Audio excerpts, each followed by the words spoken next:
A educação está se transformando em todo lugar. Hoje, a nossa formação não pode mais se limitar a conteúdos na sala de aula. É hora de superar essa visão. O ensino médio precisa se conectar com a ideia de formação humana integral do indivíduo. O que isso quer dizer? Ora, quer dizer que nós, os jovens, temos de nos tornar sujeitos e protagonistas da nossa própria história. Mas para que isso aconteça, é preciso construir um novo ensino médio no nosso estado. É preciso criar um currículo que reflita a realidade da nossa juventude. Os direitos à educação e à aprendizagem devem estar no centro desse processo. Por isso, nós, alunos do ensino médio, pedimos que você, gestor, técnico, diretor, coordenador pedagógico, participe da elaboração da proposta curricular do Pará para o ensino médio. Fique atento ao site e às redes sociais da Secretaria de Estado da Educação. Lá você encontra todas as informações sobre como acessar as plataformas e participar da consulta pública e dos webinários, que serão realizados em salas de discussão online por meio de GTS. Participe! Nós agradecemos!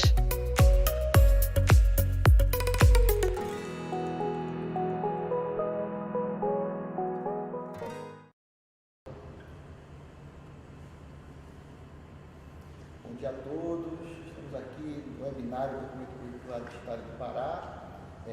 Mais uma roda de conversa, essa roda de conversa especificamente para tratar das ciências humanas e sociais aplicadas. Vamos aqui mais uma vez discutir a concepção de currículo, aprofundando alguns pontos, alguns tópicos que são extremamente importantes para a gente aprofundar, esclarecer mais, apresentar de uma forma mais efetiva o nosso documento, que também vai servir de subsídio para outros momentos, para outros debates. Inclusive já convido vocês, para os demais momentos do nosso webinário, para os nossos GTs também que estão ocorrendo, é muito importante, especialmente hoje, à tarde, 2h30, que nós vamos falar mais um momento e vai ser o momento de ouvir vocês. Bem, então, nesse momento aqui na nossa roda de conversa, a gente vai fazer esse nosso bate-papo especial aqui no Ciências Humanas e Sociais Aplicadas. Vou apresentar aqui também os meus colegas que compõem a equipe. Vou começar, provavelmente vocês já me conhecem de outros momentos aqui no webinário. Eu sou o professor Edilson Silva, sou graduado em História pela Universidade Federal do Pará, onde eu também fiz meu mestrado e doutorado. Sou professor da rede estadual também desde 2009. Tá? Aqui também comigo está presente o professor Lucival Barbalho Pontes, ele que é bacharel e licenciado em Filosofia, especialista em Filosofia da Educação e mestre em Educação. Ele é professor efetivo da SEDUC também desde 2009. Seja bem-vindo, Lucival. O Odimar também, que é bacharel e licenciado em Geografia, mestre em Geografia pelo PPGO, da UFPA, professor de Educação Básica também da rede pública e privada há 18 anos, embora ele tenha esse gosto de garoto aqui, professor do PAFO, da UFPA há 10 anos também, escritor de material didático, de Geografia, de Ensino Fundamental e Médio, consultor do PNLD e também redator do Campo de Saberes de Geografia. Também aqui está comigo o professor William Freire. William Fonseca Freire, ele é bacharel e licenciado em História, especialista em Gestão Escolar, especialista em Saberes Africanos e Afro-Amazônicos, mestre em Ensino de História pela Prof. História da UFPA e professor efetivo da SEDUC desde 2008. E também o professor William Freire compõe o Campo de Saberes de História. A professora Nazaré Fernandes Corrêa, que é bacharel e licenciado em Ciências Sociais, especialista em Políticas Públicas, mestre em Planejamento e Desenvolvimento pelo Núcleo de Altos Estudos Amazônicos, NAIA, da UFPA, e professora da SEDUC desde 1993. E também, atualmente, é professora do CEFOR e compõe a equipe de redatores como no campo de saberes e práticas de sociologia. Tá? Então, aqui estamos a nossa equipe reunida para falar um pouco dessa concepção de Ciências Humanas e Sociais Aplicadas. Vou começar aqui pedindo para os colegas falarem um pouco sobre a concepção de área, falar, portanto, daquilo que a gente escreveu, daquilo que está lá no nosso documento. Então, um dos primeiros momentos em que a gente vai tentar aprofundar essa discussão com os colegas da rede, enfim, com todos aqueles a quem interessa a discussão sobre a concepção de ciências humanas e sociais aplicadas. Vou começar aqui com o Lucival, para ele falar um pouco sobre essa concepção da área de ciências humanas que a gente tanto se dedicou a escrever, e também falar um pouco do papel aí da filosofia dentro de todo esse contexto, de toda essa concepção de currículo. Lucival? Bom dia a todos e todas. É um enorme prazer estar com vocês hoje aqui e uma enorme responsabilidade trazer agora essa versão do documento curricular do Estado. Cabe a mim, enquanto professor de filosofia, falar um pouco para vocês o que representa a filosofia diante desse novo contexto que se apresenta para a gente. Primeiramente, é bom dizer que esse convite para participar dessa organização curricular, ele foi recebido por nós, por mim principalmente, com uma certa dúvida do que iria acontecer, mas nós não fugimos da conversa, do diálogo, e foi um momento de grande aprendizado para justamente compreender o que é uma área do conhecimento. Então, falando propriamente da filosofia, especificamente da minha formação, a gente não perde protagonismo, pelo contrário. Os docentes da área de ciências humanas devem dialogar para encontrar os pontos de consenso, os pontos de interação, porque mais do que tudo, enquanto formado em filosofia, nós sabemos que o conhecimento ele se apresenta como um todo, e durante muitos anos, e atualmente é o que acontece, ele se apresenta fragmentado, na maioria das vezes dentro das escolas. Então essa integração curricular que a gente desenvolveu enquanto área foi fascinante. Repensar as estruturas da escola, a nova formatação dos campos de saberes e práticas, deixando para trás, tentando não dizer mais aquela palavra, disciplina, que indica ordem, positivismo. A gente quer apresentar uma nova visão do conhecimento, estruturada a partir dessa integração de todos esses campos de saberes e práticas. Então, na filosofia, a gente gera esse protagonismo nesse planejamento integrado, tomando como os princípios norteadores do Estado do Pará, tomando as categorias de área. E é bom dizer, ressaltar, que nós pensamos sobre as categorias de áreas e redimensionamos esse potencial que elas apresentam enquanto mobilizadores conceituais. Então, nós adequamos essas categorias para a nossa realidade. E esse é um ponto importantíssimo que o documento curricular do Estado traz. Trazer essa visão para a nossa realidade paraense e amazônica. Nós não podemos esquecer da nossa história, dos nossos povos ancestrais. Por isso a gente reforça que essa proposta que a gente traz para vocês é uma proposta decolonial, sim. A gente, enquanto também professor de filosofia, a gente vai poder mostrar, a partir das diversas problematizações que a gente vai fazer, a desconstrução e a reconstrução do conhecimento. A filosofia não pode ser encarada dentro de sala de aula como um depósito de teorias dos alunos, não. A gente precisa partir da realidade do aluno, a gente precisa compreender a fundo a vida dele, as suas experiências, a sua existência, dentro dos cenários nos quais eles vivem.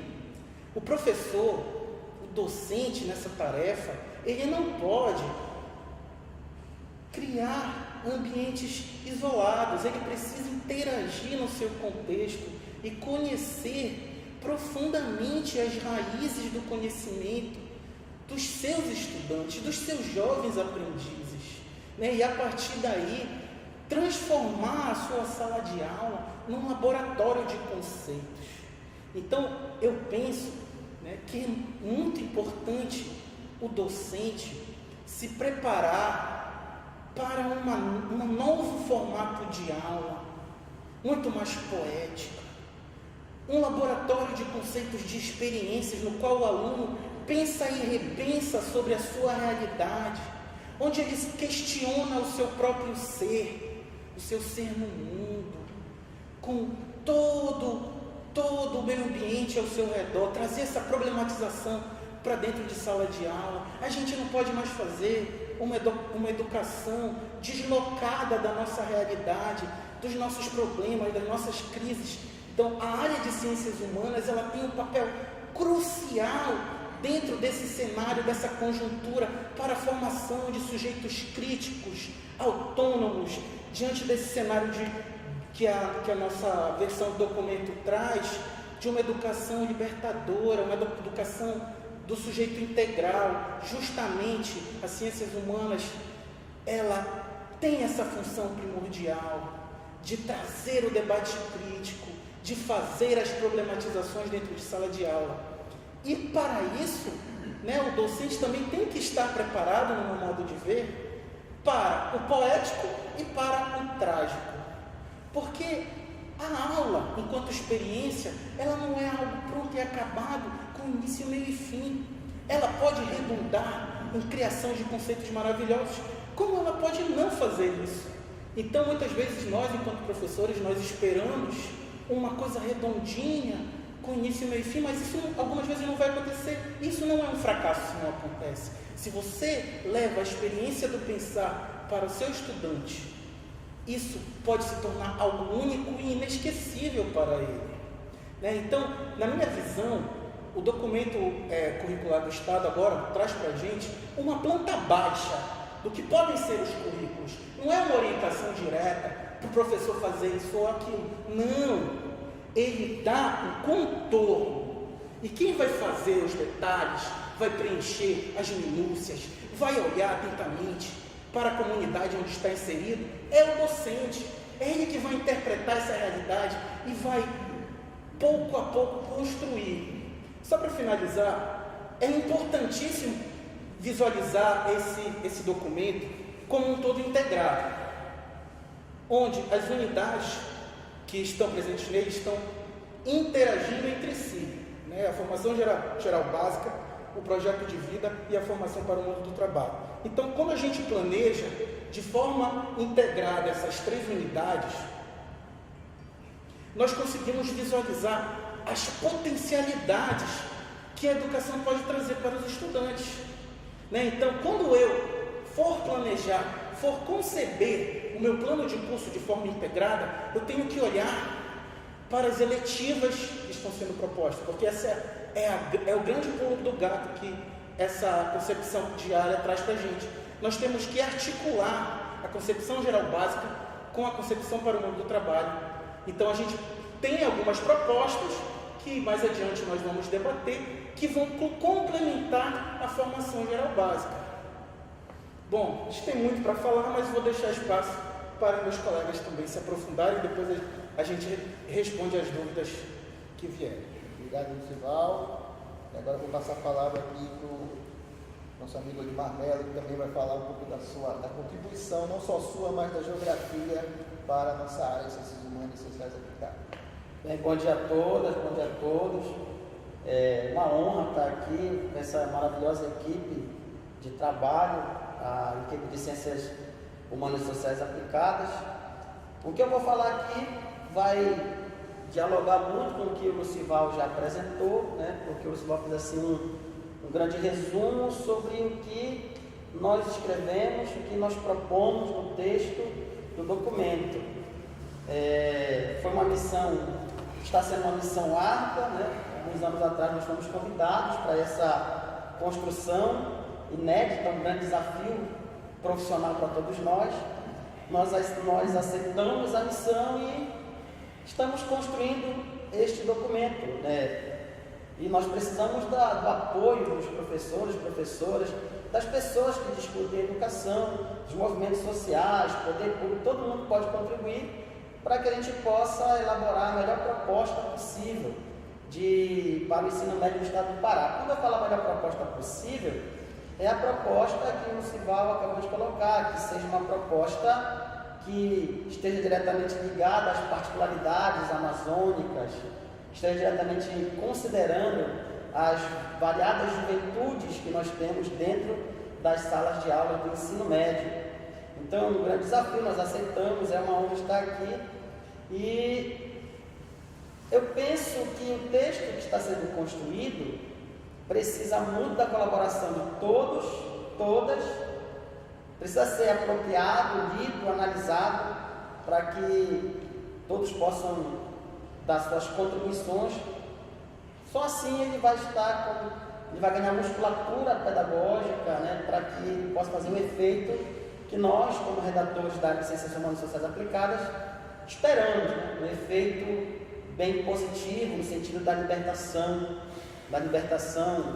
dos nossos jovens, no sentido de considerar o seu universo particular de cada aluno, cada aluna. Então, o texto de Ciências Humanas e Sociais Aplicadas, ele tem, dentre outras características, eu vou ser um pouco mais sucinto, ele tem a característica de beber em duas fontes bem interessantes, né, teóricas, que é a fonte do professor Paulo Freire, né? É uma proposta freiriana, né, da liberdade, né, do aluno sujeito no processo de ensino-aprendizagem, do aluno que não é um balde vazio, que você vai depositar conhecimento. Essa proposta é a perspectiva freiriana, né? De tudo que Paulo Freire nos propõe em seus textos, nós aproveitamos bastante coisas, inserimos no texto oficial da área, né, porque entendemos que tem que ser uma proposta freiriana. Essa proposta também é gramsciana, porque a gente discute no texto de área as juventudes, né? É um termo que está muito em evidência, está sendo muito trabalhado esse termo, juventudes, e tem muito a ver com o vivido de cada aluno na sua casa, na sua comunidade, no seu bairro, na sua escola. Ou seja, existem várias juventudes que se expressam dentro de uma sala de aula, e nós, professores, professoras, precisamos detectar esse potencial da juventude, essa criatividade da juventude, né, e direcionar para que o ensino possa ser mais qualificado para nós como professores e para eles como aprendizes do ensino médio. Então, uma proposta freiriana, gramsciana, né, que tem, dentre outras intenções, a intenção de considerar as juventudes, de considerar o aluno como sujeito na construção do conhecimento, né, como protagonista do conhecimento. Em geografia, a intenção da escrita de geografia foi buscar sempre filtrar, ou seja, amortecer o impacto do documento da base, né, para o ensino do estado do Pará, porque são realidades diferentes. Nós temos um texto, que é o texto da base, e nós temos várias realidades no ensino do Pará, na educação do estado do Pará. Então, nós, como redatores da área de Ciências Humanas e Sociais Aplicadas, assim como os outros redatores das outras áreas, nós buscamos sempre fazer o meio termo, sempre fazer filtrar, sempre amenizar o impacto do documento da base no ensino do estado do Pará. Ou seja, tentamos com a nossa proposta, com o nosso texto, adequar, tentamos com o nosso texto contemplar as mais variadas realidades, as particularidades territoriais que existem nessa grande Amazônia, né? E aí nós utilizamos até no nosso texto lá o termo Amazônias, né? De um livro, de uma obra fantástica de um grande geógrafo chamado Carlos Walter Porto Gonçalves. O professor Carlos Walter foi muito feliz na sua obra Amazônia, Amazônias, onde ele deixa muito claro que existem vários sujeitos, né, amazônicos, e esses sujeitos amazônicos estudam, né? Eles precisam de uma proposta do ensino médio que possa contemplar o seu ser amazônico como ele é, considerando seu espaço vivido, seu espaço concebido e seu espaço produzido. Então, na perspectiva da geografia, a gente tentou sempre considerar, levar em consideração o espaço vivido, as territorialidades vividas desses aprendizes do ensino médio, para poder contemplá-los, criar uma proposta, pelo menos iniciar uma proposta que vai ser construída por todo mundo, né? Todos nós, inclusive vocês em casa, criar uma proposta que contemple o dia a dia, o vivido desses alunos, para que os campos de saberes da área de humanas possam fazer sentido na vida deles, e os objetos de conhecimento desses campos possam fazer sentido para que eles possam aprender melhor, que eles possam entender melhor, né? E para que a formação deles seja mais completa, mais humana, mais integral, no sentido não do horário, mas no sentido da complementação. Então eu entendo que essa proposta está assim, muito bem elaborada, mas precisa, né, da colaboração de todas e de todos para que ela fique melhor. Essa amalgamação do Paulo Freire com Gramsci foi uma sacada muito interessante, porque havia uma necessidade muito grande da gente, uma necessidade muito grande da gente mudar, no que for possível, a proposta de ensino médio desse estado. E eu estou muito orgulhoso de fazer parte dessa equipe, viu, Wilson? Estou muito orgulhoso de fazer parte desse projeto que ainda não finalizou. É um projeto que está se iniciando e depende muito da colaboração dos nossos amigos que fazem educação, professoras, professores, corpo técnico, gestores, todos que fazem educação, ou todos que se interessam pela educação, que entendem a educação como uma política pública realmente importante para o desenvolvimento econômico, social, cultural e intelectual dos nossos alunos, da sociedade em geral. Obrigado. É bom ressaltar também que é uma construção coletiva, gente, né? E já adianto, né, e refaço o convite que vocês já devem ter ouvido várias vezes, que vocês participem da consulta pública, participem dos nossos GTs. É importante que vocês estejam integrados, conectados também com as discussões que nós estamos fazendo, porque esse documento não é nosso. Nós ficamos com essa missão árdua, como o Odmar falou, de produzir um texto, mas é um texto que tem que passar por esse, posso dizer assim, crivo coletivo. Ele tem que ser uma construção coletiva, porque ele não é nosso, somente da nossa equipe, mas ele tem que ser feito também com a colaboração de todos. Então, participem da consulta pública, não esqueçam. Vou passar aqui também a palavra para o meu amigo William Freire, que vai falar um pouco dos campos de saberes de história e a conexão dele com as ciências humanas e sociais aplicadas. Vamos lá. Bem, bom dia a todos, né, a todas.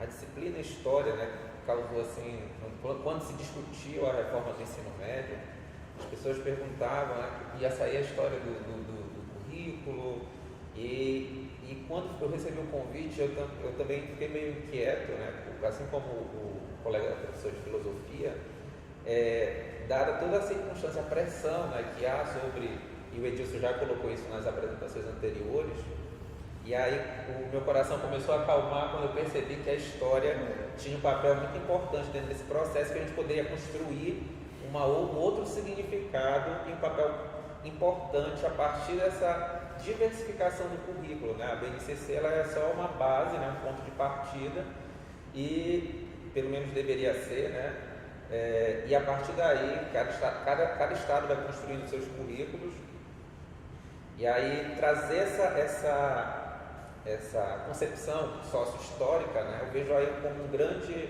um passo muito importante da história, né, do conhecimento histórico, para contextualizar saberes, práticas, não só enquanto disciplina, enquanto um saber isolado, né, fragmentado, como o colega colocou em relação à filosofia, da mesma forma eu enxergo a história.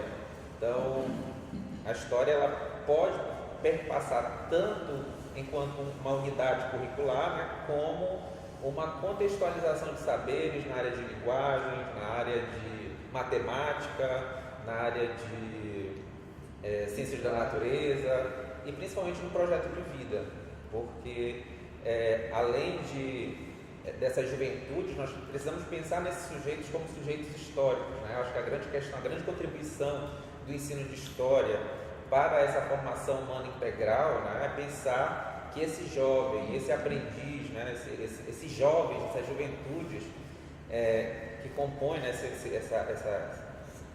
universo tão rico, né, que é a nossa rede educacional, ela precisa, né, desse conhecimento, ela precisa desse saber, e aí nós vamos encontrar ele em diversas formas, né, diversas maneiras que possam integrar essas duas nucleações do currículo, que é a formação geral básica e a formação para o mundo do trabalho, né? Entendendo aí o mundo do trabalho não como um mercado de trabalho, mas uma concepção mais ampla de trabalho, pensando no mundo do trabalho. Aí eu acho que a equipe, né, não só a gente aqui da área de humanas, mas foi muito feliz ao citar o Hobsbawm dentro dessa ideia do mundo do trabalho, para além só simplesmente do aspecto produtivo, mas muitas outras coisas que implicam esse mundo do trabalho, né? A cultura, o lazer, a criação. Então a gente ganha muito nesse aspecto. Um outro ponto importante que está no texto, né, que no campo, né, de história, que a gente percebe, um referencial teórico muito interessante, que dialoga muito com a concepção do freiriana, que embora são teorias diferentes, construídas em momentos históricos diferentes, mas eles apresentam algumas semelhanças na forma de conduzir o saber. Eu penso aí que a educação histórica, a aprendizagem histórica, aquilo tudo que o colega de geografia estava colocando sobre aproximar do conhecimento dos saberes, né, dos saberes dos estudantes, valorizar esse saber que eles já têm. A educação histórica ela já faz também esse processo, né? Ela contribuiu muito dentro do campo do ensino de história, e a gente acabou referendando isso, né? Essa importância de observar isso, a escuta, né? Muito importante. O projeto de vida traz muito isso, essa questão, essa importância da escuta. O professor precisa escutar esse aluno, ele precisa ouvir essa escola, né? A arte da escuta, eu acho que é uma grande as grandes questões. Outro ponto importante também da história, do campo de história, é a história pensar a história como um conhecimento público, né, que é o valor da história, né, o valor da história como conhecimento público necessário para essa sociedade contemporânea. Nós vivemos aí uma sociedade marcada por fake news, né, onde o conhecimento historiográfico, a história está sendo o tempo inteiro, né, as pessoas recorrendo ao passado, fazendo a gente abre as redes sociais, né, então essa realidade ela precisa ser problematizada. A história não é só um acúmulo de informações do passado, mas ela é um procedimento, né, ela é uma forma de conhecimento que contribui para uma formação crítica. Então, dessa maneira, eu acredito, né, que a história só tem a ganhar com essa proposta de uma formação crítica, né, que já tem aí no Freire, no Gramsci, né, e aí é dentro dessa perspectiva que a gente conseguiu encontrar, e obviamente também utilizando as categorias da área, né, de ciências humanas, né, são 5 categorias, que elas são importantes em todas as unidades curriculares, que acabam integrando essa área. E uma coisa que eu acho muito interessante também para o currículo é a mudança de sentido desse currículo. A gente está muito acostumado a pensar na nossa caixinha, né, vamos usar o senso comum, e enxergar a partir do ponto de vista da nossa disciplina. Agora a gente faz um movimento inverso, né? Como essa disciplina nós temos que pensar a partir da concepção do currículo, né? O que esse currículo quer, né? É uma formação crítica, reflexiva, né? Então, de que forma a história, a filosofia, a geografia, a sociologia, né? A língua portuguesa, a literatura, a língua inglesa, como eles vão contribuir para essa formação crítica do sujeito? Como é que ele vai como é que ela vai contribuir para fazer sentido, novos sentidos para o projeto de vida dos estudantes? Então, eu acredito que essa inversão, né, a gente precisa, é um desafio, A gente aprendeu muito nesse processo e eu acredito que vocês também, professores, têm muito a aprender, né, com esses novos desafios e espero contribuir eu já contribuí, né, na redação, a gente vai fazer a parte da formação e esperamos ouvir também os professores, os interessados, como o Odmar já colocou. É muito importante ouvir esse processo também, esse processo dialógico, democrático, que faz parte da efetivação de uma política pública na área da educação. Obrigado, William. Vou agora passar a palavra para a professora Nazaré, que está aqui para falar um pouco da contribuição também da sociologia para a construção dessa concepção de área. Bom dia a todos, bom dia a todas. É um imenso prazer, né, fazer parte dessa equipe aqui das ciências humanas e sociais aplicadas. Quanto é importante para nós, no Estado do Pará, estar construindo conjuntamente, coletivamente, esse currículo.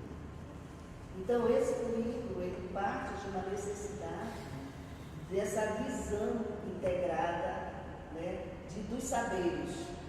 É muito importante que nós, professores, nós possamos ver, né, a nossa prática educativa interligando os saberes. Nós vamos ver através desse currículo, né, que também vocês vão construir junto com a gente, porque esse é apenas o início, né, vai ser o caminho para estar precisando, e nós somos chamados para esse desafio de dar esse início, e que agora a continuidade vai vir através de vocês, dessas consultas, né, da consulta pública, em que vem as sugestões, vem a complementação, a necessidade da realidade, da nossa realidade. Então, dentro da sociologia, foi muito importante, porque a sociologia, ela só vem nos três anos do ensino médio, né? E aí, essa parte, ela vem justamente para aprofundar e consolidar os conhecimentos sociais que vêm da parte do fundamental, do documento da educação infantil e do fundamental. Então, foi muito importante para nós, dentro da sociologia, juntamente na área de ciências humanas, vamos dizer assim, essa entrada obrigatória agora da sociologia a partir de 2008. Então, a partir de agora, nós temos um caminho a percorrer.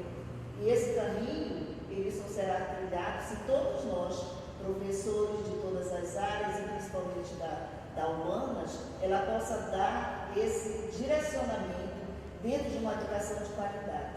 E essa educação de qualidade, ela só será alcançada na nossa visão de educadores, se não é só trazer o aluno para dentro da escola, mas com este aluno caminhar junto com ele, dar a ele essa oportunidade de voz. E é isso que a sociologia ela precisa fazer. Então a sociologia ela se justifica justamente por isso. Ela vem desnaturalizar toda aquela tradição, todos aqueles paradigmas de uma educação fragmentada, de uma educação feita de fora para dentro da nossa realidade. E os nossos alunos sempre ficavam de maneira na margem. Agora não, dentro desse currículo nós trazemos os docentes e os professores, juntamente com a gestão, justamente com os técnicos, para a gente pensar uma educação de qualidade para o nosso Estado, né? Essa educação, ela precisa, neste momento, de, como eu já falei, de aprofundar conhecimentos que, como os colegas já falaram, que num processo histórico, né, de caminhada, nós precisamos agora, vamos dizer, definir o que nós queremos realmente dentro da nossa prática da educação. Então, a sociologia, nesse momento, ela vem fazer essas relações entre esses fenômenos que estão acontecendo, não é? fenômenos da relação social. Esses fenômenos modernos, principalmente que os colegas já mencionaram, hoje nós vemos várias questões, vários fenômenos acontecendo e a gente ainda fica surpreso. Como? Por que isso? Então, são problemas que precisam ser discutidos, que precisam ser analisados, precisam ser criticados ou, de alguma forma, estudados. Né? Então, o caso, por exemplo, da nossa região, a questão do território, a questão do espaço, a questão da natureza, o problema que nós temos da sustentabilidade, essa visão do homem separado da natureza, isso não pode existir. Ele faz parte, a natureza faz parte do homem, né? E eles precisam estar um para o outro, para que ele possa ter uma educação integral. Ele precisa ver estes fatos, estes acontecimentos. Hoje nós vimos na nossa sociedade a questão da violência, não só a violência que a gente vê no campo, a violência doméstica que ainda surpreende todo mundo, o feminicídio, a nossa cidade, o nosso estado com a questão do tráfico humano, a questão das dificuldades que tem da comunicação. Então, tudo isso, nós professores precisamos, dentro da nossa sala de aula, ainda discutir, analisar esses fenômenos juntamente com os outros saberes. Tá? Então, a sociologia ela vem justamente para isso. Ela está nesse currículo encaminhada neste sentido, de conversar, de dialogar com outros saberes, de ver as formas e as maneiras que precisam ser direcionadas para que o nosso aluno ele alcance justamente essa autonomia, a responsabilidade, ele possa ter o controle emocional, isso é muito importante.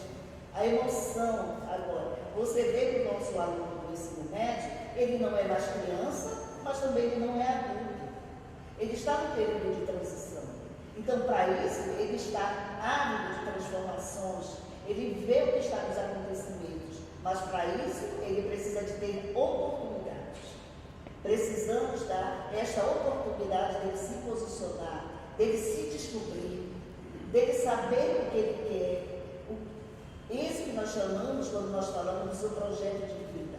Ele dá significado a essa educação, a esses conhecimentos que eles estão recebendo. Para este projeto de vida deles. Muitos param no caminho porque ainda não têm esse projeto. Outros não têm a oportunidade de chegar a elaborar ou, pelo menos, sonhar esse projeto. Então, é muito importante que, neste momento em que nós estamos, juntamente com vocês, elaborando uma proposta, possamos ver todas essas nuances que estão ocultas dentro dentro dessa maneira de ver a educação. Não podemos mais ver a educação fora de um contexto, nós precisamos estar com ela dentro de um conhecimento interdisciplinar. Então, é muito importante que possamos, neste momento, nos aprofundar, nos dedicar, participar, para que possamos fazer um currículo que realmente esteja dentro das condições que precisamos e que queremos para o nosso Estado. Eu acredito que... Muito obrigada. Obrigado, professora Nazaré.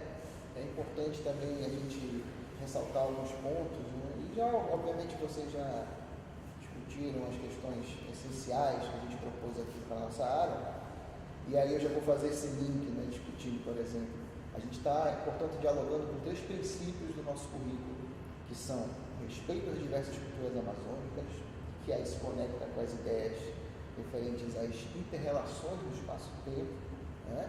A educação para a sustentabilidade ambiental, que foi tão ressaltada aqui também, e que as ciências humanas têm um papel fundamental para trabalhar esse grande princípio curricular na educação do ensino médio, na etapa do ensino médio, e também a interdisciplinaridade, a gente tanto falou aqui. Então, acho que a grande novidade que esse currículo propõe é justamente pensar esses princípios e como é que eles se materializam dentro da nossa construção sala de aula. E aí, por exemplo, é importante ressaltar a questão do regional, que tanto foi colocado aqui. O regional ele é uma marca do nosso trabalho, mas é importante entender que regional não é a gente se isolar do mundo, que foi uma grande discussão que apareceu quando a gente estava defendendo a concepção de ciências humanas. Não, partir de um olhar amazônico não significa também não ver, né, as outras realidades. Até porque é importante, a discussão do local, do global, do regional, do nacional. Não, a gente não precisa ficar também isolado no nosso mundo, nossa localidade, nosso regional. Ao contrário, mas é partir deste olhar, da nossa vivência, da nossa existência para o mundo e perceber o mundo sempre com o nosso olhar. E valorizar o nosso olhar. Ter consciência, na verdade, é valorizar a nossa cultura, a nossa existência e o direito de ser quem nós somos, né? Então, os homens amazônicos têm direito de ser amazônicos. Com essa crítica que eu fiz ali quando a gente estava falando da concepção de humanas, a gente é criado para pensar como europeu. Somos criados para isso. A gente vai para a faculdade, a gente vai para a escola e a gente aprende a entender que os europeus são superiores, que os americanos são melhores, né? Que o capitalismo é a única coisa certa, enfim, tudo em função do progresso. E a gente precisa, na verdade, como os colegas colocaram aqui, problematizar esse mundo que a gente vive, desnaturalizar as coisas, desnaturalizar os preconceitos também. Então, isso tudo é uma grande contribuição, como os colegas falaram aqui, para a nossa área, e para a educação, né? A área como uma contribuição para a educação, para o ensino médio como um todo, para esse currículo mais humano que a gente está propondo aqui. E a gente também, na área, a gente vai trabalhar aqui com 5 categorias.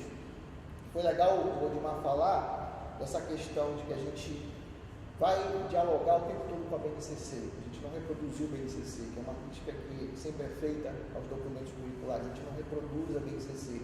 A gente parte de uma discussão, de um debate. Nem tudo que está na BNCC presta, nem tudo que está lá também deve ser seguido ao pé da letra, né? Enfim. Então é um diálogo, então é uma construção. A gente parte desse princípio. E a gente, por exemplo, a gente articulou em 5 categorias: tempo e espaço, território e fronteira, como você já deve ter lido no documento, natureza e cultura, sociedade, indivíduo, identidade, interculturalidade, ética, política e trabalho. E aí eu vou abrir um pouquinho para a gente falar um pouco dessas categorias e dos princípios também, para a gente amarrar um pouco mais, aprofundar um pouquinho mais a nossa discussão. Tempo e espaço, eu vou passar aqui a palavra aqui o Lucival, que começou a primeira rodada, vai começar a segunda também. A gente pode falar qualquer categoria, a gente vai construindo. Na verdade, né, enquanto graduado, licenciado em filosofia, a gente sabe que a filosofia perpassa a construção do conhecimento. É impossível você sedimentar uma teoria que não seja com base filosófica. Então, para o profissional de filosofia, é muito tranquilo trabalhar em interdisciplinaridade, porque esse é o nosso pão de cada dia, né? Então, a gente passa por todas as categorias e, para mim, o mais importante, como eu disse já anteriormente, é trazer o embate, trazer o nosso discente para o embate dentro de sala de aula, mas um embate de ideias. Lembrar o nosso grande mestre Sócrates, né, que nunca se cansou de perguntar. A gente tem que trazer de volta essa arte de perguntar para o nosso estudante, que ele não tenha medo, receio de ter uma dúvida. É a dúvida que move o conhecimento. Então a gente tem que trazer esse questionamento a partir de problemas e com a voz do estudante, a partir da sua vivência, trazer as teorias das mais diversas escolas filosóficas ao longo da história. E a filosofia dialoga diretamente, nesse momento, com a história, com a geografia, com a sociologia. Não há um conhecimento filosófico descolado dos outros campos. Então, por isso, na área de ciências humanas, foi muito tranquilo nossa troca de ideias, né? Nós encontrarmos essas interseções, porque nós nascemos para isso. Nós somos interdisciplinares por essência. Obrigado, Sival. Essa questão do tempo também, que aparece no texto, é muito importante de colocar, e observando essa questão de procedimento, né, que a gente coloca no texto. Eu acho que a categoria, ela não é simplesmente é diferente de conceito, embora ela possa se transformar num conceito, né, de trabalho, conceito de tempo, de espaço, na geografia, na história, mas a categoria ela é uma ferramenta, né, ela é uma ferramenta de análise para entender os fenômenos. E aí, pensando a questão da história, por exemplo, quando eu penso o tempo, e aí no texto a gente fez questão de colocar esse ponto, essas múltiplas temporalidades, né? Não pensar o tempo de uma forma única, linear, né? Aquele tempo, mas pensar outras possibilidades de, na sala de aula, a gente exercer essa multiplicidade de temporalidades, até para pensar essa Amazônia, né? Porque esse tempo único, linear, também não cabe para a gente entender essa diversidade. E aí entra a questão do tempo, a descontinuidade, a continuidade, a semelhança, as diferenças, a sincronia, a diacronia, né? Então, esses aspectos que às vezes a gente coloca como é algo muito complicado, muito complexo, né, que o aluno não vai entender, eu penso o contrário, né? Eu acho que se a gente trazer isso para a nossa realidade, para entender os fenômenos que nós vivemos, nós vamos conseguir dar conta desse ensino regional. O ensino regional não é uma coisa à parte, né? Mas ele deve estar integrado, e essas ferramentas analíticas, essas categorias, elas podem nos ajudar a pensar isso a partir dessa realidade e fazer esse jogo de escala, né? O local. Dá para trabalhar território, fronteira e história? Com certeza, tem muito trabalho, muita pesquisa nessa área de território, né? Tem grupos de trabalho de pesquisa na própria Universidade Federal do Pará, pensar esses territórios, né? Enfim, eu acho que não é impossível fazer esse processo. Quando a gente pensa em território, as pessoas geralmente associam a geografia, né? Espaço geográfico, né? Mas eu penso que esse diálogo que existe já por natureza, eu não gosto de usar essa palavra por natureza, né? Mas por construção histórica do nosso campo, né? Do nosso campo de área, vamos dizer assim. Então é possível dialogar. Então eu penso que as categorias elas nos possibilitam fazer esses arranjos, né? Essas possibilidades de entender um fenômeno de forma mais abrangente, não só fechada dentro de uma disciplina. Na verdade, esse território fronteira, na verdade, é o mundo de cada um, né? É o modo de vida de cada um, é o território de cada um. A escola é as território fronteiras, os limites, né? Então ele passa a ser visto como a maneira de pensar, a maneira de ver, a maneira de agir, o comportamento, as atitudes, elas passam todas por essa categoria, né? Do território e das fronteiras. Territorialidade. Eu posso falar sobre isso? Vamos passar para Os historiadores e os sociólogos falando de território, eu aqui estou agoniado querendo falar, né? E o território muda no tempo também. Até porque vou me cobrar, né? A pessoa não falou de território. Enfim, olha só, eu tenho uma impressão sobre a categoria espaço-tempo, certo? Que dialoga com a categoria território e fronteira.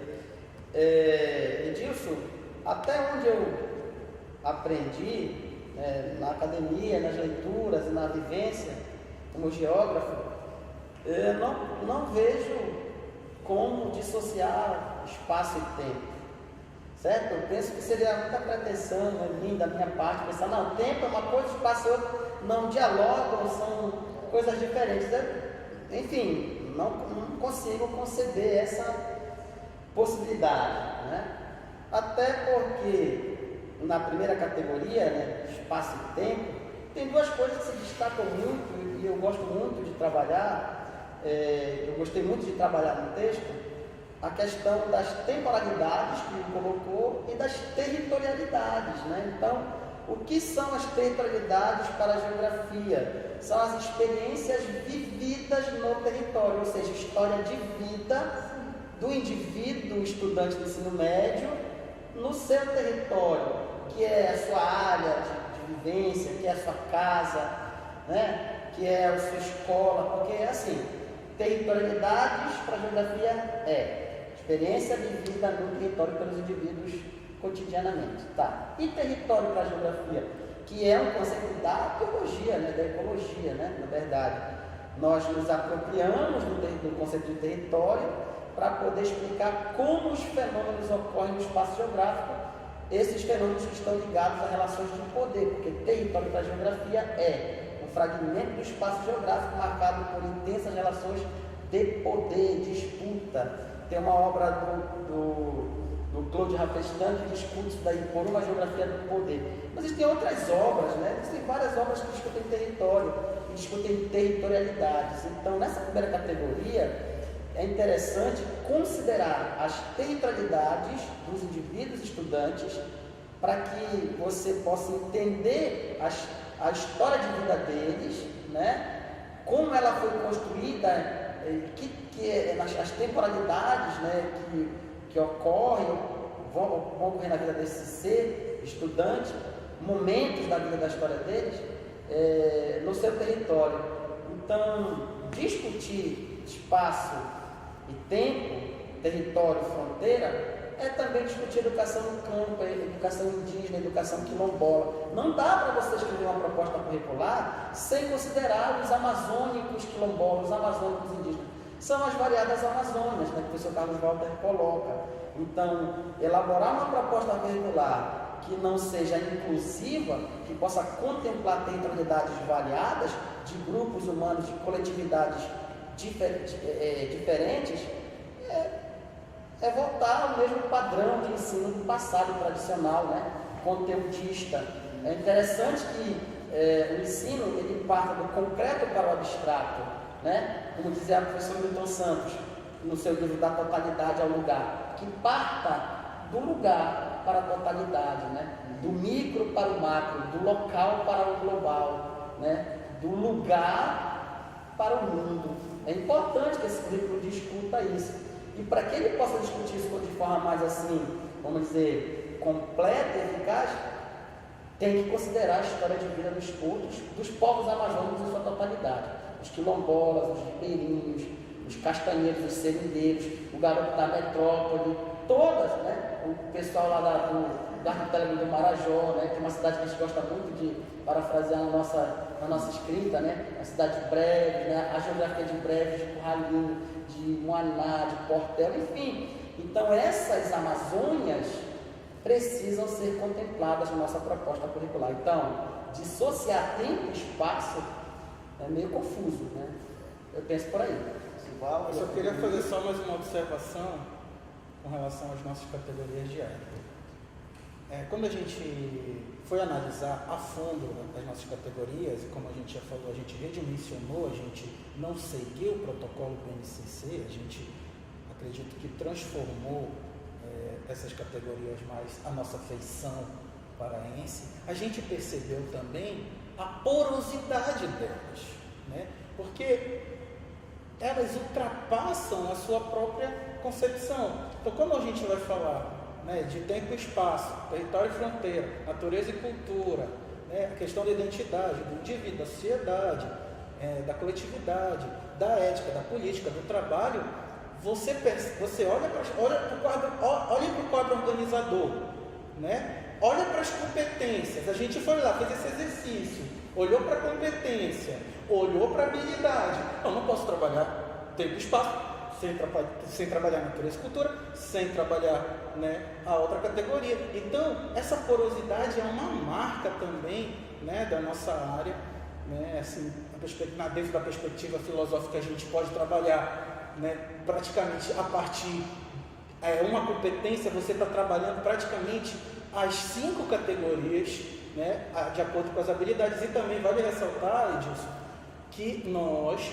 criamos habilidades, né, que nós redimensionamos habilidades para que fique evidente a nossa preocupação em compreender a realidade local, né, como todos os colegas já perceberam. Então, vou estar disponível para vocês também esse quadro organizador, que vocês podem ver claramente essa porosidade entre as categorias, né, que é uma marca da nossa área. É uma reescrita também de habilidades. A gente se propôs a revisar também as habilidades que nos chegaram, competências, reescrevemos algumas, criamos algumas habilidades, como o Sival falou. E é muito importante pensar as categorias como coisas que vão perpassar toda a área, né? Então aí eu brinquei aqui com o Will de falar, é possível trabalhar território e fronteira na história? É porque eu lembro que a primeira vez que eu tive contato com isso, eu fiquei meio que pensando, será que dá para a gente trabalhar território e fronteira? Mas refletindo melhor sobre isso, a gente percebe que isso está na essência também da discussão histórica. O território, ele é historicamente construído, ele é sociologicamente construído, ele é filosoficamente construído. A própria ideia de Amazônia, né? A gente traz essa discussão para o texto. A gente considera aí, dentro do nosso documento, que esse espaço, vamos dizer, o tempo, o espaço e a territorialidade, ela que vai construir esse pensamento político, social e da cultura. Então, se eles ficarem desvinculados, como é que vai se processar esses saberes de construção e reconstrução? Não é? Então, a ciência, nesse momento, se ela não se pautar dentro dessa maneira de ver, né, o território, de ver o espaço, como é que ela vai dar condições, né, dessa inclusão que nós estamos referindo? Eu queria também logo puxar um gancho para falar do trabalho, né? Por duas razões. Primeiro, porque eu trabalho aqui como um dos entes das categorias e também porque ele vai dar um gancho para formação para o mundo de trabalho, que a gente chama das nossas nucleações. E é uma das categorias também da concepção do currículo. Né? O trabalho aparece dentro da concepção gramsciana, que é do currículo, né? Concepção ontológica. Então, além de concepção do currículo, né? Ele é categoria da área de ciências humanas. Então, olha como isso vai, né, casando, e aí o trabalho se transforma em conceito, transforma em categoria da área de ciências humanas, né? Então, mais uma possibilidade de arranjo aí curricular. E também a possibilidade de ver o trabalho como um fenômeno também humano, histórico. A gente não é formado tecnicamente para ir para um local trabalhar. Não, a gente precisa entender o trabalho de forma crítica, entender isso como uma questão existencial. Nós temos que olhar de forma crítica o mundo que a gente vive, né? E também o mundo do trabalho de forma dessa maneira também. Não somos robôs preparados para ir trabalhar em determinado lugar. Não, precisamos sair da escola formados, pensando de forma consciente o que a gente vai fazer no mundo. Não é isso, Luciano? Com certeza disso. É isso que nós mais queremos. O trabalho, de uma maneira, de uma visão social, ele vai se tornar a centralidade, né? A centralidade dessa discussão da vida humana. Porque a partir dele é que vem as produções, né? O que está sendo produzido, o que o aluno pretende, qual é o sonho que ele tem. Logicamente que tem essa centralidade do trabalho. Para aí nós estamos agora falando sobre as tecnologias, né? As tecnologias, elas são muito importantes. A comunicação, nesse momento que se fala dessa categoria. Né? Não é uma formação eminentemente técnica. É bom que se entenda isso na leitura do currículo. Nós estamos falando de formação só técnica. para o mercado. Ou mesmo de formação técnica não quer dizer também que é algo que é errado, não é isso. Mas a nossa proposta humana, né? A nossa proposta é pensar de forma humana, ampla, né? Integrada. Essa que é a questão. Queria chamar aqui também logo mais um ponto, que também é um ponto que às vezes até levanta certa polêmica, é a questão do projeto de vida, que é um elemento que aparece aqui no nosso currículo e que as ciências humanas também tem um papel muito central na construção disso. Né? E aí quem pode começar a falar? Eu queria começar, depois para dar a oportunidade de falar comigo. Posso falar? Pode. Penso que o projeto de vida na proposta é algo super interessante, porque norteia, né? Eu tive uma experiência, eu até estava conversando com o Will mais cedo, de trabalhar na orientação de projetos de vida com os alunos da Casa Escola da Pesca, que está vinculada à FUNBOSC, a Escola Bosque, lá do Outeiro. Então, esses alunos eles iam terminar o ensino médio, né, que era baseado na metodologia de educação no campo, 15 dias na escola, 15 dias nos seus territórios, construir suas territorialidades, né? E aí, quando eles voltavam, né, para finalizar, então eles iam fazer um projeto de vida. E eu fiquei assim, preocupado, projeto de vida, isso é um TCC? O que é isso? É um artigo científico? O que é isso que eles vão fazer? Aí conversei com uma pessoa, com a diretora, a professora Fátima Seabra, ela tem uma experiência, o mestrado dela é em educação no campo, e aí ela, né, me explicou como funcionava, e eu simplesmente fiquei assim, né, fiquei assim, deslumbrado pela proposta pedagógica que é o projeto de vida. Por quê? Porque ao trabalhar na escola pública, por muitos anos, percebi que há uma grande necessidade, Lucivaldo, do estudante ser orientado, ter um norte, para onde ele vai correr quando finalizar o ensino médio. Eu vejo no olhar desses meninos, dessas meninas aí, um certo desespero do que está por vir. Né? Acabou o ensino médio e agora? Acabou, pronto, tá bom, vou fazer só o ensino médio. Alguns vão fazer uma graduação, né? Público ou privado, enfim. Outros não. Quando esse jovem aprendiz, ele é orientado a partir de um projeto de vida, que ele vai dialogar com o seu professor, que vai ouvir este estudante, essa estudante, e vai orientar, e não precisa ter uma graduação específica para orientar um projeto de vida. Não precisa ser especialista em projeto de vida. Basta ter, né, um pouco mais de leitura, ser professor, ter a boa vontade de ajudar o jovem, a jovem, a alcançar o seu objetivo. E aí você vai orientando. E você depois começa a perceber que aquele jovem ele se envolve tanto no projeto de vida, que acaba sendo seu também, como professor, e ele conclui, né?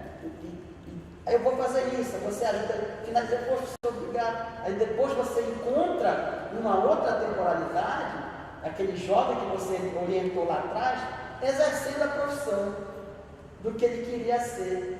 Se não existisse essa metodologia do projeto de vida, quanto tempo nós não perdemos, né, abrindo mão dessa metodologia super interessante? De parabéns à equipe que pensou essa proposta do projeto de vida. Eu acredito que o projeto de vida é o que está causando assim grande. Tudo que o novo, nada não é tão novo, né? Como já tem experiências nesse sentido, tem estudos nesse sentido, mas eu falando assim numa perspectiva mais ampla, é uma novidade que a reforma trouxe, mas eu penso que no currículo do Estado do Pará ele ganha uma outra conotação, né? Isso, mais um outro diferencial da proposta do Pará.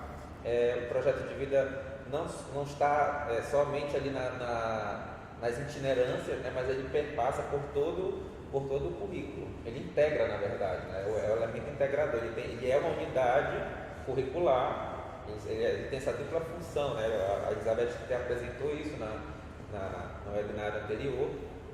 Ele tem essa de ser uma unidade curricular, mas que integra. E aí um ponto muito importante, quem é esse professor do projeto de vida, né, que eu acho que é a grande inquietação.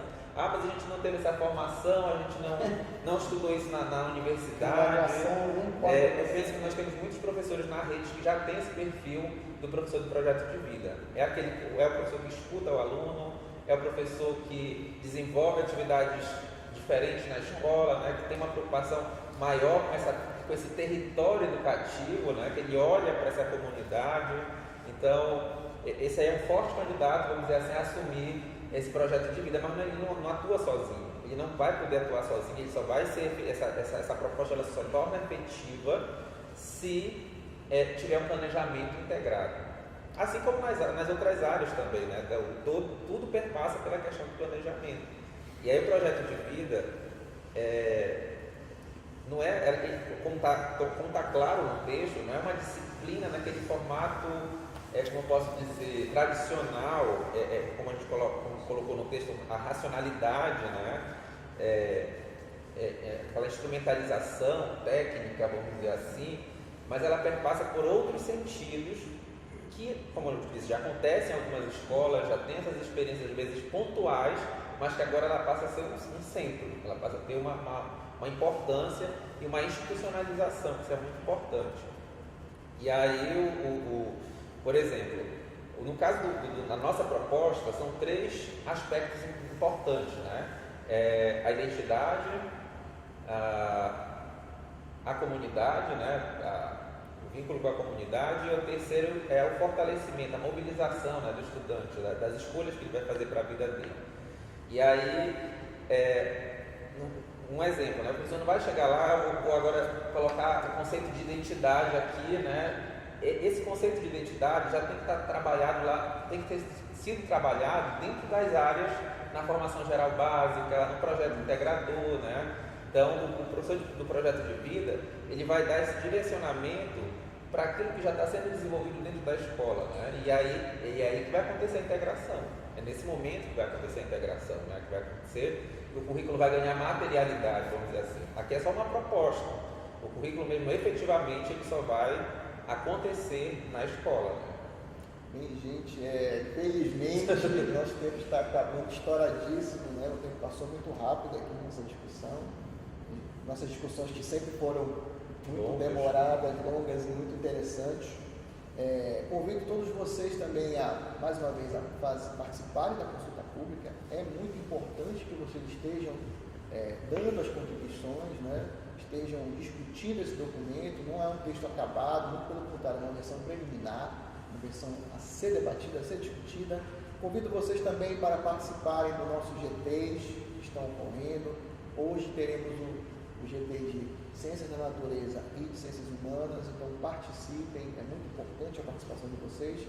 Muitas questões a gente vai poder aprofundar e discutir nesses GTs, por isso que eles são tão importantes. Agradeço a presença dos colegas, agradeço a toda a organização, toda a coordenação da própria ICC e também agradeço a audiência de vocês. Até a próxima e bom dia a todos e até mais.